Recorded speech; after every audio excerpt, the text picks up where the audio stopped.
Joining us now, a woman who started out as an investment banker but moved to become a comedian, which is not a big leap.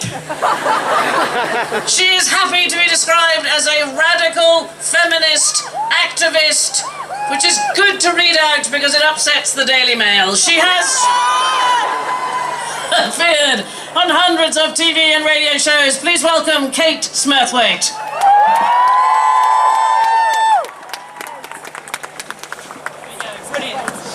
Thank you very much. Hello!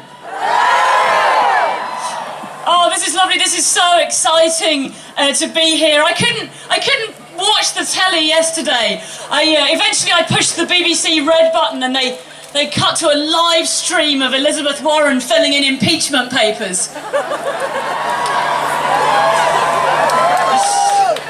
Some of you are thinking, oh, but is Pence any better? No, in my fantasy this process goes on for several months and eventually the janitor at the White House is sworn in an emergency briefing and she's a Mexican woman. Then they had a minister on, he said the rain was a blessing on Trump. Now, I'm not religious, I don't believe in God myself, but I think if I was religious and I saw the rain, I don't think I would necessarily conclude that it was a blessing from God on Trump. I think I would probably conclude that Allah was pissing on Trump.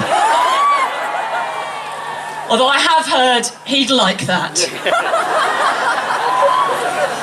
I brought my megaphone with me today because I've got one.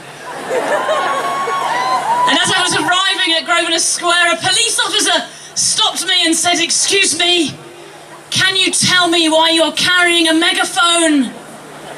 And I said, "Yeah, my iPhone's broken." And that obviously is a silly joke, and I promised myself I would stick to silly jokes, but seeing all of you here, I'm quite overwhelmed with emotion, so I'll say a little something serious. I brought my megaphone because I use it to get my voice heard, and I think this right now, I think every woman needs a megaphone. And I think every disabled person needs a megaphone, and every gay person, every lesbian, every bisexual person, every trans person, every person who uses healthcare needs a megaphone. Every person who wants the right to get a good education without paying for it. Everyone who wants a health service, a fire service. Everyone who wants soldiers not to be sent off to fight illegal wars. Everyone who wants all our basic human rights right here and in America and all around the world. And it's fantastic to see that loads of men have come and joined our march and supporting our cause.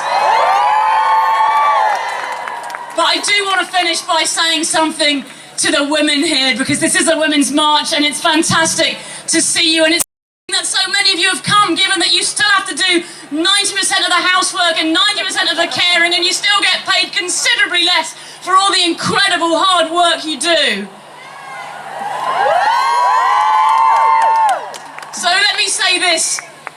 Things are against us right now, and when things are against humanity, you can be sure that it is women who are the first to suffer, the first to lose out, and the hardest hit. This is going to be not a short battle, but an incredibly long, drawn-out, tough one. And I'm sorry to say that, but bring your megaphone. You're going to need to raise your voices not once, but over and over again. And when you do so, remember this: you are not alone.